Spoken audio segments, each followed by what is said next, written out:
Yan mga buddy, naputol yung live ko kanina, so i-continue natin, pa-video na lang, i-upload na lang din natin to.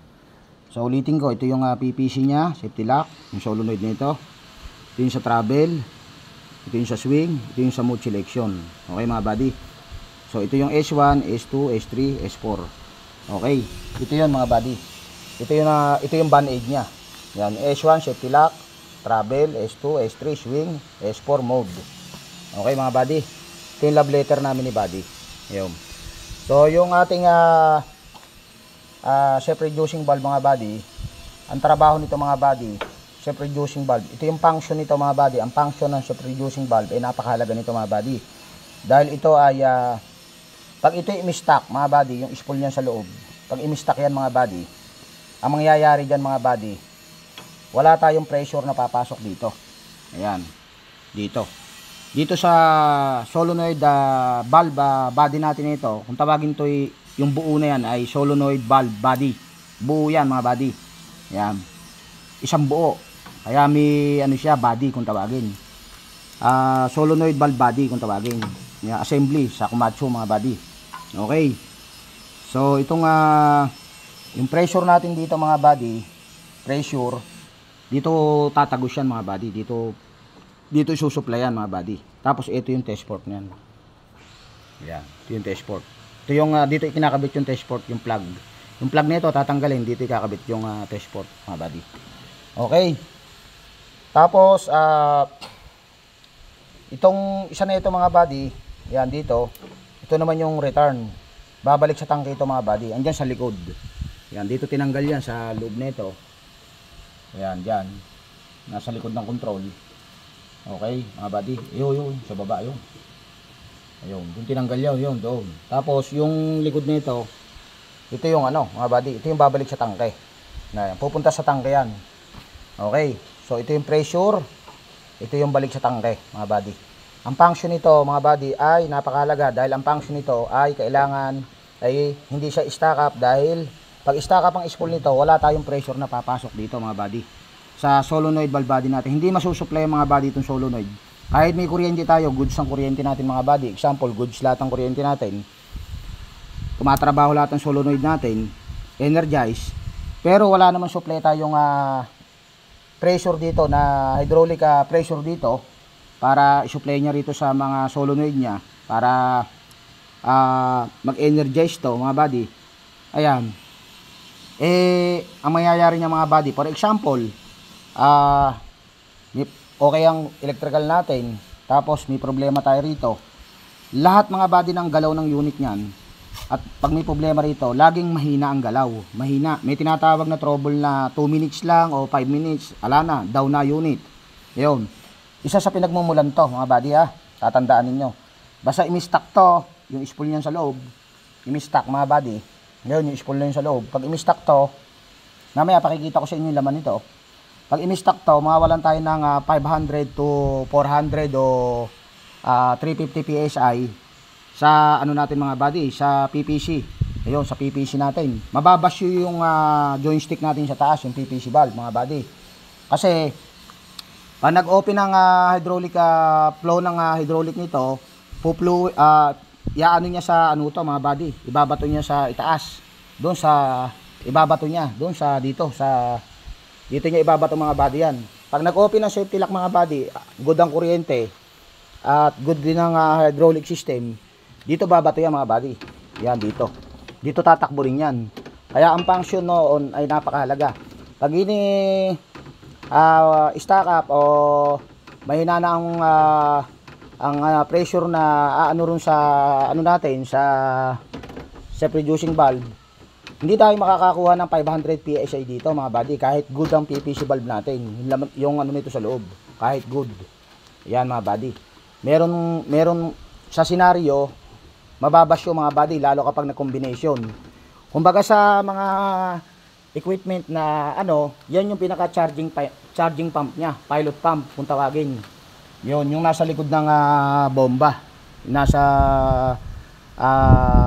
likod ng bomba niya.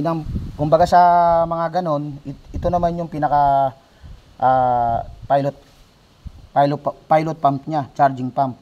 Ngayon, ang tawag naman dito ay self-reducing valve mga buddy. Mahalaga ito.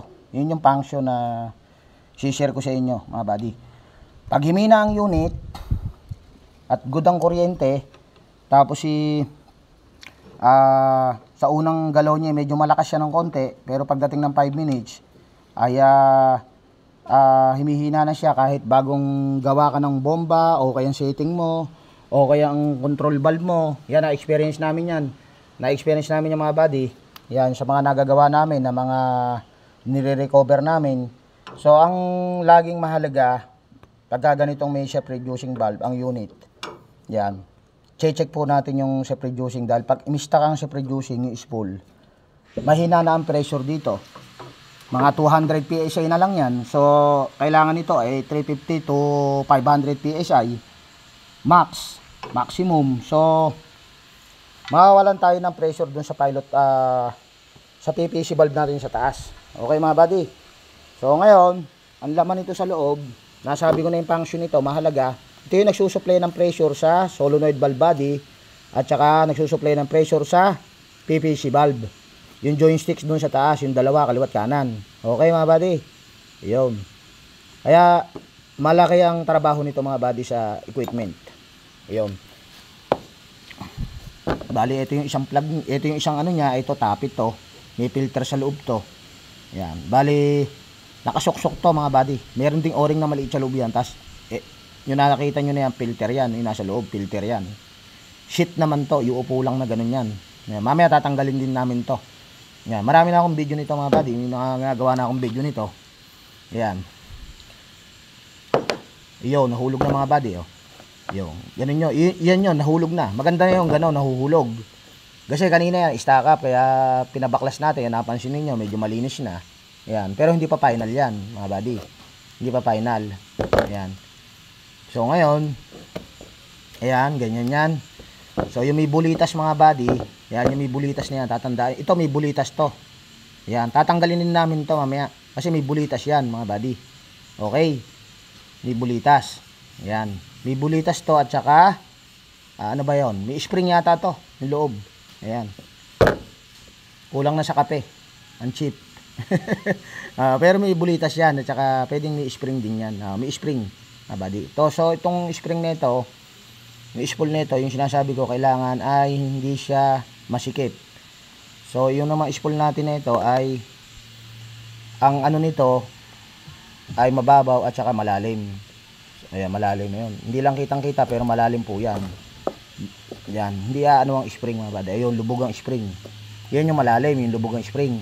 Huwag doon ilalagay yung spring. Dito po ilalagay yan dito sa mababaw. Ayun. Yung kita ang spring. Ayun. Ganyan yan. Tapos ire pa ganun. Ayun. Ayun. Pag ganun yun. Yan, nakaganyan lang yung mga buddy. Nakaganyan. Ayan. Ngayon, ano to mga buddy, nagtatrabaho tong spool nito. Ayan. Pag tulak nito mga buddy, magkaka-pressure na ito mga buddy. Pag stack up to, hindi na tayo magkaka-pressure. Naglalaro yan mga buddy. Ayun. So ngayon, ang mangyayari mga buddy, yan yung may bulitas na yan, dito yan pag ganun. Ayun. Patandaan nyo mga buddy. Ayun, pag ganun yun. Ayun. Tapos, ibig sabihin no, itong side na ito, drain. Yun, drain yun. Ito yung pressure. Yan, yung pressure to. Yung butas na ito, pressure to mga buddy. Dito, drain. Yan, yun yung babalik sa tangke. Ito yung pressure na pupunta sa, okay, sa solenoid ano natin. Solenoid valve assembly natin na valve body. Ayun, butas na yung mga buddy. So, mamaya papayan ng lalinis pa yan. Okay, so kailangan mga buddy ay, ito ay nahuhulog. Mga buddy, ganun yun. Nahuhulog. So tanggalin muna natin yung spring. Yun. Kailangan siya ay nahuhulog mga buddy. Ayan, wala pang ano yan, wala pang langis yan mga buddy. Kailangan ay nahuhulog siya. Yun. Yun.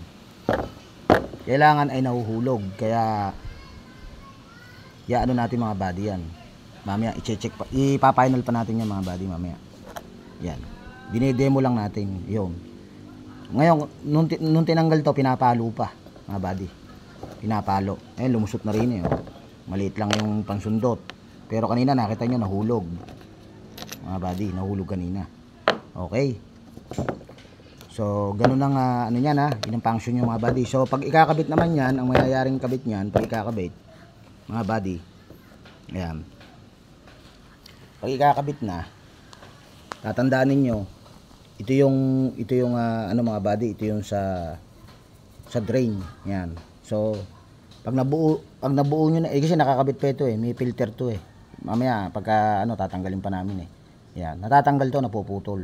May o-ring sa loob yan. Bibisitahin natin, baka putol yung o-ring.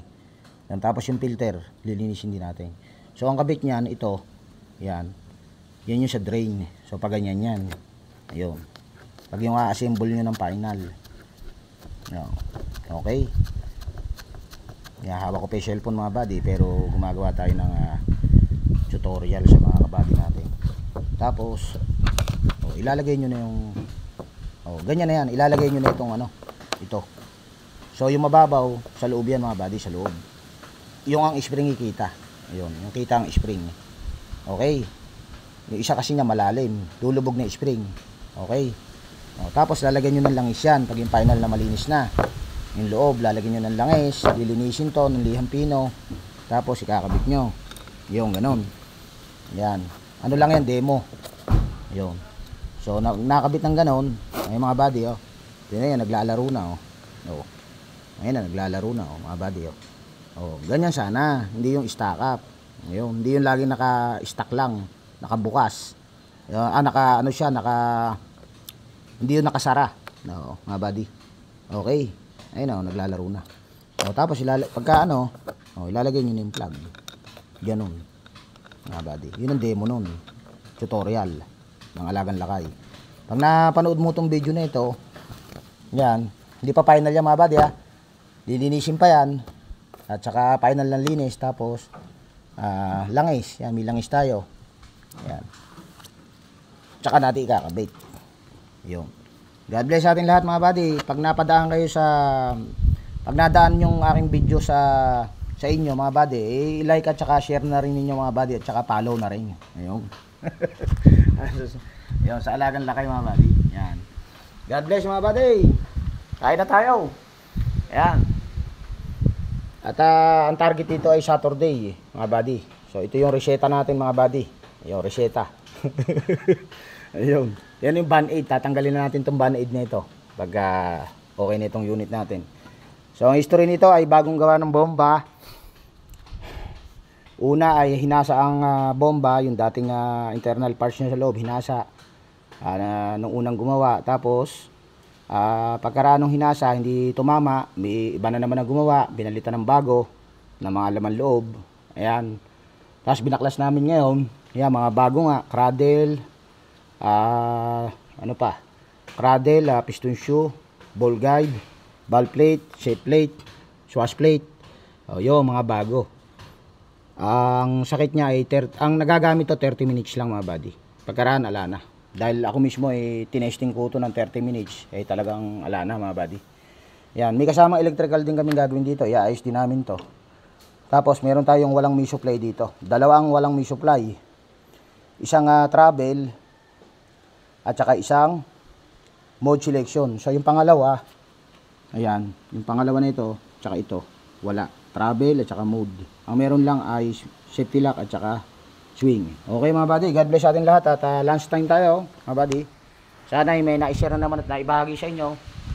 At patuloy po tayong gagawa ng mga video para sa ating mga kabady na nagsisimula pa lang sa hydraulic, para meron ako ma-share sa inyo mga buddy. Ayan. PC60-7. God bless.